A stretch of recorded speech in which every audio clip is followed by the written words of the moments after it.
guess Italian brain. Is it just me, or has content on the internet gotten really weird? Here's a video from the US election. During the campaign, I watched hundreds of scary clips, but this time it wasn't a dysfunctional American democracy that scared me. It was the video itself. What's Kamala Harris doing? Why are tiny, colorful balls bouncing around like a 90s video game in split screen beneath her speech? What am I supposed to look at? You may have seen something similar on TikTok or YouTube. A mashup of two or more videos, a fairly new viral phenomenon that stopped sludge content.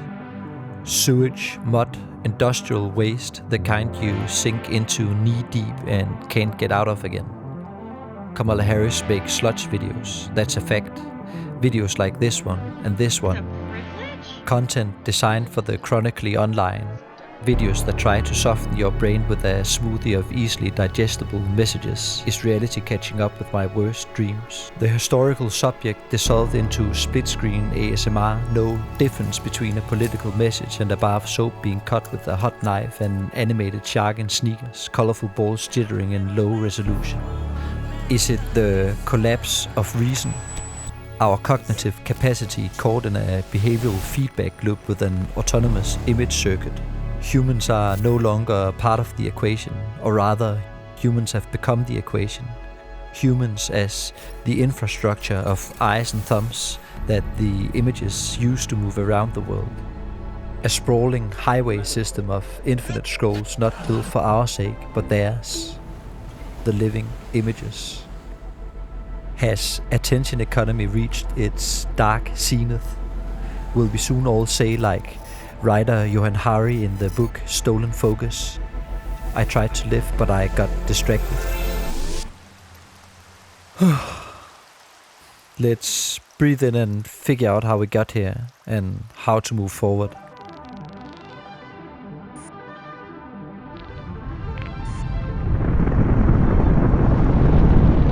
Here's Abraham Lincoln in 1871. He walks 3 miles to his neighbor to borrow a book on American politics.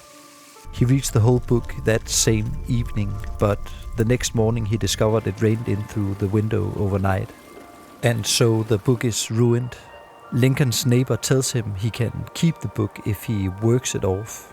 So Lincoln spends 3 days husking corn in the neighbor's farm and walks home overjoyed to finally own a book. Information used to be precious, and compared to earlier times, Lincoln struck a good deal. In the Middle Ages, a single book would amount to a year's wages for a farm laborer. Since Lincoln walked 3 miles for a book, information has become an industry available in previously unimaginable quantities. Psychologist and economist Herbert Simon pointed out in 1971 that an abundance of information leads to a scarcity of attention, for the simple reason that attention is a limited resource like fresh water or oil. There are only so many waking hours to consume information in. Simon called this new dynamic the attention economy. So what does that mean? Economically speaking, it means that the value of information is approaching zero. That might sound bad, but it could also mean that every bit of information becomes free and accessible to everyone, a dream that inspired many of the internet's founding fathers in the 80s and 90s. All the knowledge in the world available, always, to everyone. How wonderful, right? The problem is, though, that we don't necessarily handle abundance very well.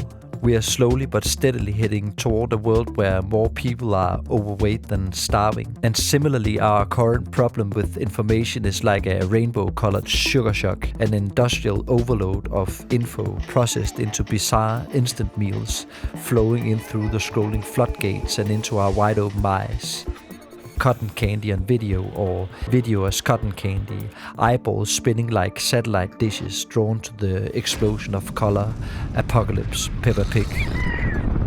But before this candy factory detonated across our retinas, the problem with information was a different one. It was a financial problem. In the 1990s, as the internet bloomed, Silicon Valley suddenly became the epicenter of a tech boom unlike anything the world had seen. Everything was going online into an inexhaustible global network of circulating information. The only issue was that no one had figured out how to make money from it. Data streams were becoming less and less valuable the more they grew until they eventually resembled waste products. Yet for a long time, the Silicon Valley tech bros could get by on dreams of the future, but eventually investors wanted their money back, and in the year 2000 the dot-com bubble burst. Google, the world's largest distributor of information, was earning virtually nothing. Staring down the barrel of a gun, they stumbled upon something that would change the world in their digital trash bin. They collected something called data exhaust, a waste product they didn't know what to do with. Not data on how the machine searches, but on how people search. What we search for, when we search, what we click on. Out of this raw material, random human behavior, they created their first truly profitable product, analysis of user profile information. Now they were able to sell insights on where, when, and how to advertise. By the early 2000s, it was clear to everyone that raw data production wasn't enough. Like crude oil, the data had to be refined into high-octane gasoline. Knowledge about the users who produce the data with their attention. The financial model worked, and when social media photobombed itself into reality, surveillance capitalism was full circle. 20 years later, our attention has never been more valuable. Your attention, for example, the one you're giving this video right now. This is the reality we are waking up to. With the production of sludge videos, the last veil of industrial prudence falls. The only thing that matters is keeping you engaged, driving your screen time up as high as possible. Like influencer and criminal Andrew Tate puts it with cynical clarity. Develop a phone addiction, but don't consume a lot of crap. Produce, produce, produce. Spend every waking hour producing. Eventually people will pay attention to you. Having once again fallen asleep with the phone in hand after a night on TikTok, Reddit or X, we wake up. We sit up dazed like Neo in the pod, with tubes attached to our chest and stare at each other. Today public attention has finally turned toward attention itself. Books with titles like Indistractable Hyperfocus, Digital Minimalism and Radical Attention flood the market. Books full of Judo-type moves that will let you reclaim a fraction of personal autonomy. And also explainer videos like this one, videos that paradoxically exist within the very circuit that they criticize. But are there larger social movements on the horizon? The hope that big tech would regulate itself is gone, and even some of the internet's founding figures have left the building, like Asa Raskin, the inventor of Infinite Scroll, the biggest breakthrough in early social media. Raskin used to make money capturing your attention.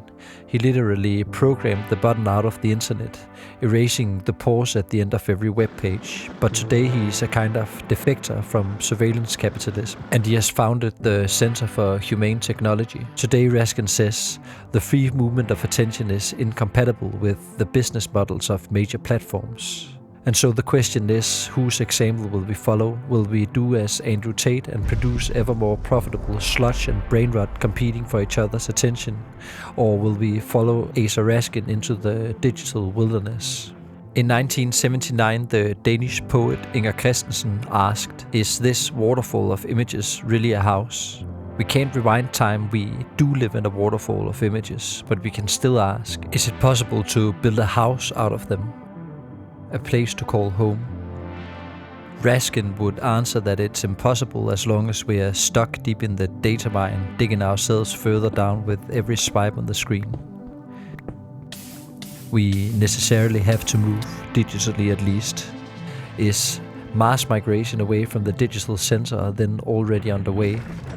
After the fall of the Roman Empire came the Dark Ages, the age of migration. Very little was written down, but it was in this darkness that a new Europe was built, with dreams, violence and popular uprising.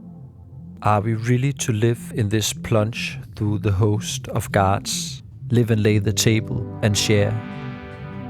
Is this waterfall of images really a house?